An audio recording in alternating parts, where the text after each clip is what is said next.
Hello friends, हानि study point में आपका बहुत बहुत स्वागत है। फ्रेंड्स, आज की इस क्लास में हम बिहार शिक्षक भर्ती 3.0 री एग्जाम 2024 के लिए हिंदी का प्रैक्टिस सेट सोल्व करेंगे, जो कि बिहार शिक्षक भर्ती 6 से 8, 9 से 10 और 11 से 12 के लिए काफ़ी महत्वपूर्ण है। तो आइए बढ़ते हैं क्लास की तरफ। फ्रेंड्स, अगर आप चैनल पर पहली बार हैं तो चैनल को सब्सक्राइब करें, और अगर सब्सक्राइब कर रखा है तो वीडियो को लाइक और शेयर जरूर करें। देख लेते हैं प्रश्न नंबर 61। प्रश्न नंबर 60 तक हमने क्लास नंबर 11 में कर लिया था। ये प्रैक्टिस सेट नंबर 12 है। इसको प्रश्न नंबर 61 से शुरू करते हैं। नचिकेत उपाख्यान के लेखक कौन है? सदल मिश्र, इंशाअल्लाह खां, लल्लू लाल, इनमें से कोई नहीं। प्रश्न नंबर 61, इसका राइट आंसर होगा नचिकेत उपाख्यान के लेखक है सदल मिश्र। प्रश्न नंबर 62 है, आनंद कादम्बनी के संपादक कौन थे? प्रेमघन, भारतेंदु, श्रीनिवास दास या कोई नहीं। आनंद कादम्बनी इसके संपादक थे प्रेमघन, बद्री नारायण चौधरी प्रेमघन। प्रश्न नंबर 63 है, नूतन ब्रह्मचारी कृति के लेखक कौन है? श्रीनिवास दास, बालमुकुंद गुप्त, किशोरीलाल गोस्वामी, बालकृष्ण भट्ट। नूतन ब्रह्मचारी कृति के लेखक कौन है? 63 का राइट आंसर होगा बालकृष्ण भट्ट। आगे चलते हैं, प्रश्न नंबर 64 देखते हैं। संयोगिता स्वयंवर है, नाटक है, उपन्यास है, कहानी है या कोई नहीं। संयोगिता स्वयंवर। प्रश्न नंबर 64 का राइट आंसर होगा ऑप्शन नंबर ए, ये नाटक है। प्रश्न नंबर 65 है, परीक्षा गुरु उपन्यास के लेखक कौन है? सीताराम दास, लाला श्रीनिवास दास, प्रताप नारायण मिश्र या कोई नहीं। परीक्षा गुरु उपन्यास के लेखक कौन है? प्रश्न नंबर 65 का राइट आंसर होगा ऑप्शन नंबर बी, लाला श्रीनिवास दास। प्रश्न नंबर 66 देखते हैं। शकुंतला नाटक का खड़ी बोली गद्य में अनुवाद किया था? राजा शिव प्रसाद सितारे हिंद ने, राजा लक्ष्मण सिंह ने, भारतेंदु हरिश्चंद्र ने, गिरधर दास ने। शकुंतला नाटक का खड़ी बोली में गद्य में अनुवाद किसने किया था? खड़ी बोली गद्य में अनुवाद किसने किया था? 66 का राइट आंसर होगा राजा लक्ष्मण सिंह ने। प्रश्न नंबर 67 है, इनकी जैसी विशुद्ध, सरस एवं शक्तिशाली शालिनी ब्रजभाषा लिखने में और कोई कवि समर्थ नहीं हुआ। आचार्य शुक्ल ने किस कवि के बारे में ये टिप्पणी की है? देव, ठाकुर, घनानंद या कोई नहीं। प्रश्न नंबर 67 का राइट आंसर होगा ऑप्शन नंबर सी, घनानंद के बारे में। प्रश्न नंबर 68 देखते हैं। नित्य प्रीति पुण्योई रहे, आनंद ओप उजास में कौन सा अलंकार है? उत्प्रेक्षा है, उपमा है, अनुप्रास है या अतिशयोक्ति है। प्रश्न नंबर 68, इसका राइट आंसर होगा ऑप्शन नंबर बी, उपमा अलंकार है। प्रश्न नंबर 69 है, कई चिंतन एवं कला धाराओं का योगदान मिलता है? कृष्ण भक्ति धारा में, प्रेम मार्गी धारा में, भारतेंदु की धारा में, रीति काव्य धारा में। प्रश्न नंबर 69 का राइट आंसर होगा ऑप्शन नंबर ए, कृष्ण भक्ति धारा में। आगे चलते हैं, प्रश्न नंबर 70 देखते हैं। जाति विलास के रचयिता कौन है? भिखारीदास, देव, मतीराम या भूषण। जाति विलास के रचयिता कौन है? इसका राइट आंसर होगा देव। ध्रुव चरित के रचयिता कौन है? रसखान, स्वामी हरिदास, नरोत्तम दास या भिखारीदास। ध्रुव चरित के रचयिता कौन है? प्रश्न नंबर 71 का राइट आंसर होगा नरोत्तम दास। प्रश्न नंबर 72 है, स्वच्छंदतावाद की विशेषता नहीं है? प्रकृति प्रवेशण, प्रेम चित्रण, कथा गीत प्रयोग, ब्रजभाषा में रचना। प्रश्न नंबर 72 का राइट आंसर होगा ऑप्शन नंबर डी, ब्रजभाषा में रचना। आगे चलते हैं, प्रश्न नंबर 73 देखते हैं। अर्धकथानक क्या है? जीवनी है, आत्मकथा है, संस्मरण है, रिपोर्टाज है। अर्धकथानक क्या है? प्रश्न नंबर 73 का राइट आंसर होगा बी, बनारसी दास जैन की ये आत्मकथा है। प्रश्न नंबर 74 देखते हैं। सूची 1 को सूची 2 से सुमेलित करना है। 74 में जलज, ये इसमें एक तरफ पर्यायवाची दे रखी हैं और एक तरफ शब्द दे रखे हैं। तो जलज जो है ये कमल का पर्यायवाची है, और जलद ये बादल का है, और जलधि ये समुद्र का है। तो 1 का 2 और 2 का 1 ये होगा इसका बी। 74 का राइट आंसर होगा बी। आगे चलते हैं और प्रश्न नंबर 75 देख लेते हैं। किस रचना को छंदों का अजायब घर कहा जा सकता है? रामचरितमानस को, चंद छंद वर्णन की महिमा, रामचंद्रिका, पृथ्वीराज रासो को। प्रश्न नंबर 75 का राइट आंसर होगा रामचंद्रिका को। 76 है, कृष्ण गीतावली नामक काव्य कृति के रचयिता कौन है? कबीरदास जी, तुलसीदास, सूरदास या मीराबाई। प्रश्न नंबर 76 का राइट आंसर होगा तुलसीदास।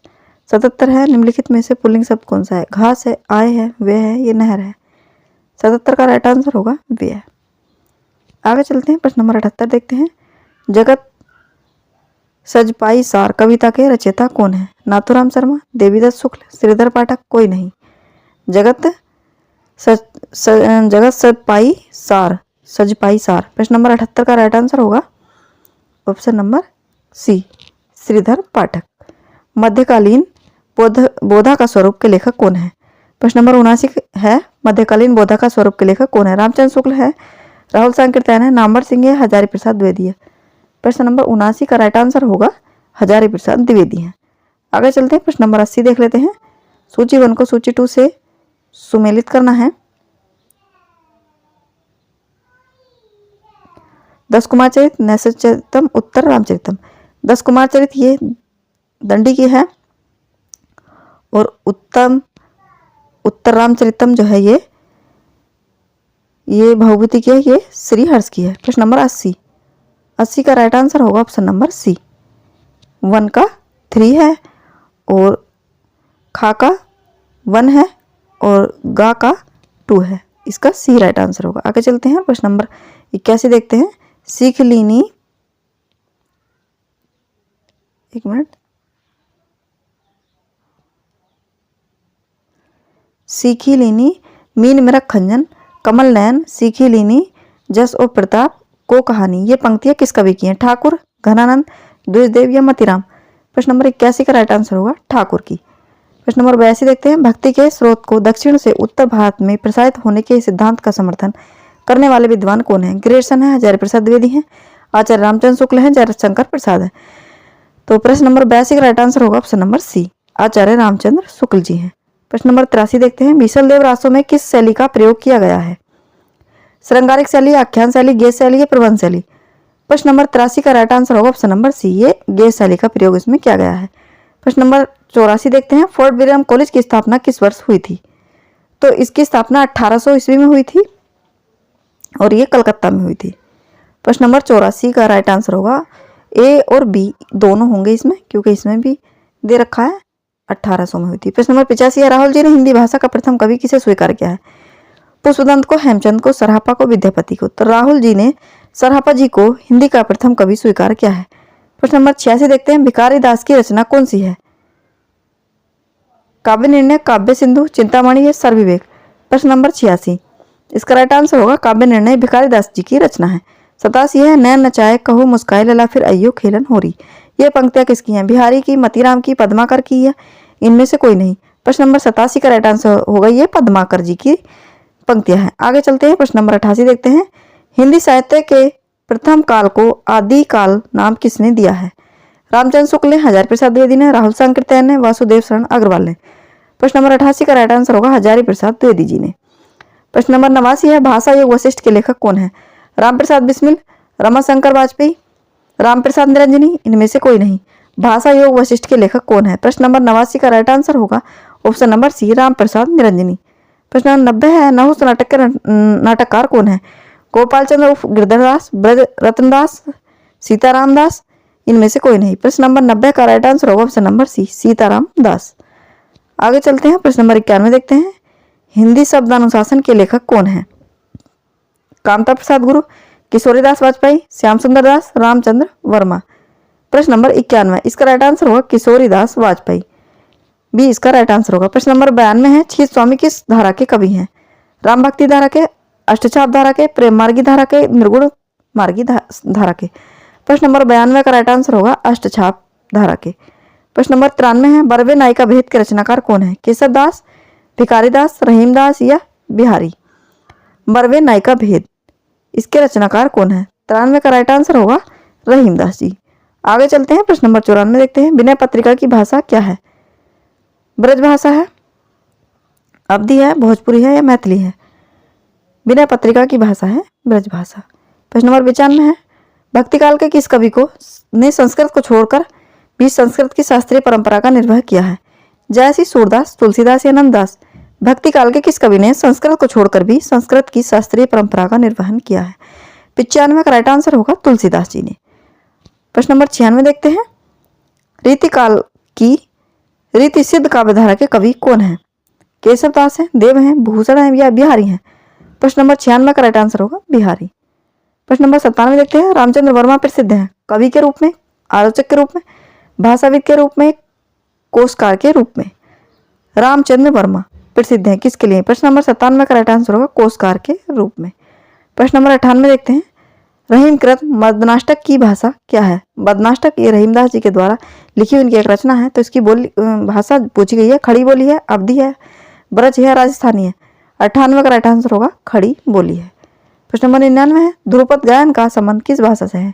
ब्रज भाषा, अवधी, राजस्थानी, खड़ी बोली। प्रश्न नंबर 99 का राइट आंसर होगा ऑप्शन नंबर ए, ब्रज भाषा। प्रश्न नंबर 100 देखते हैं, भक्ति काल में गृहस्थ जीवन का जैसा सुंदर चित्रण सूरदास में मिलता है वैसा ही आधुनिक काल के किस कवि में यह मिलता है? हरिओम, जगन्नाथ, निराला या मैथिली शरण गुप्त। प्रश्न नंबर 100 इसका राइट आंसर होगा मैथिली शरण गुप्त जी में। आगे चलते हैं, प्रश्न नंबर 101 देखते हैं, पौमचरियु किसकी रचना है? अब्दुल रहमान, विद्यापति, स्वयंभू, चंद्रवरदाई। पौमचरियु ये स्वयंभू की रचना है। प्रश्न नंबर 102 है, गोस्वामी तुलसीदास की रचना में कवितावली किस भाषा की रचना है? अवधी, ब्रजभाषा, मैथिली या बुंदेली। 102 का राइट आंसर होगा ऑप्शन नंबर बी, ब्रज भाषा। आगे चलते हैं और प्रश्न नंबर 103 देखते हैं, खड़ी बोली के लिए सुनीति कुमार चटर्जी ने किस शब्द का प्रयोग किया है? जनपदीय हिंदुस्तानी, वर्नाक्यूलर हिंदुस्तानी, कोरवी या रेख्ता। प्रश्न नंबर 103 का राइट आंसर होगा जनपदीय हिंदुस्तानी। 104 है, सूफी परमाख्यान काव्य परंपरा में आराध्य को प्राय किस रूप में देखा गया है? गुरु के रूप में, प्रेमी के रूप में, सखा के रूप में, प्रेमिका के रूप में। 104 का राइट आंसर होगा प्रेमिका के रूप में। 105 देखते हैं, छायावाद को स्थूल के प्रति सूक्ष्म का विद्रोह किसने कहा है? तो छायावाद को सूक्ष्म के प्रति स्थूल का विद्रोह जो है डॉक्टर नागेंद्र जी ने कहा है। ऑप्शन 20 का राइट आंसर होगा। प्रश्न नंबर 106 देखते हैं, निम्नलिखित में से कौन मिश्र बंधुओं में नहीं है? कृष्ण बिहारी मिश्र, श्याम बिहारी मिश्र, गणेश बिहारी मिश्र, ये सुखदेव बिहारी मिश्र। प्रश्न नंबर 106 का राइट आंसर होगा कृष्ण बिहारी मिश्र। प्रश्न नंबर 107 है, रस गंगाधर के रचयिता कौन है? अभिनव गुप्त, दंडी, पंडित राज जगन्नाथ, आचार्य विश्वनाथ। प्रश्न नंबर 107 का राइट आंसर होगा ऑप्शन नंबर सी, पंडित राज जगन्नाथ। आगे चलते हैं, प्रश्न नंबर 108 देखते हैं, निम्नलिखित में से कौन तार सप्तक का कवि नहीं है? शमशेर बहादुर सिंह, गिरिजा कुमार माथुर, मुक्तिबोध या प्रभाकर माचवी। प्रश्न नंबर 108, 108 का राइट आंसर होगा शमशेर बहादुर सिंह, तार सप्तक के कवि नहीं है। प्रश्न नंबर 109, शिवपालगंज किस उपन्यास से संबंधित है? विश्रामपुर का संत, राग दरबारी, आधा गांव, मेलाचल। शिवपालगंज किस उपन्यास से संबंधित है? 109 का राइट आंसर होगा ऑप्शन नंबर बी, राग दरबारी से। प्रश्न नंबर 110 देखते हैं, भरत मुनि के अनुसार कुल कितने गुण होते हैं? 10, 5, 3 या 7। भरत मुनि के अनुसार काव्य में कुल कितने गुण होते हैं? 110 का राइट आंसर होगा 10। साहित्य दर्पण के रचयिता कौन है? प्रश्न नंबर 100 फ्रेंड्स यहाँ 111 होना चाहिए था। साहित्य दर्पण के रचयिता कौन है? आचार्य विश्वनाथ, विद्यानाथ, सागरनंद, शिवमंगल भूपाल। ये फ्रेंड्स प्रश्न ही थोड़ा गलत है, प्रश्न नंबर 110 तक ही रहने देते हैं। तो फ्रेंड्स ये थे हमारी आज की क्लास, आपको कैसी लगी कमेंट में ज़रूर बताएं, और अगर चैनल पर पहली बार है तो चैनल को सब्सक्राइब करें, और अगर सब्सक्राइब कर रखा है तो वीडियो को लाइक और शेयर जरूर करें। तो फ्रेंड्स मिलते हैं अगली क्लास में, तब तक के लिए धन्यवाद।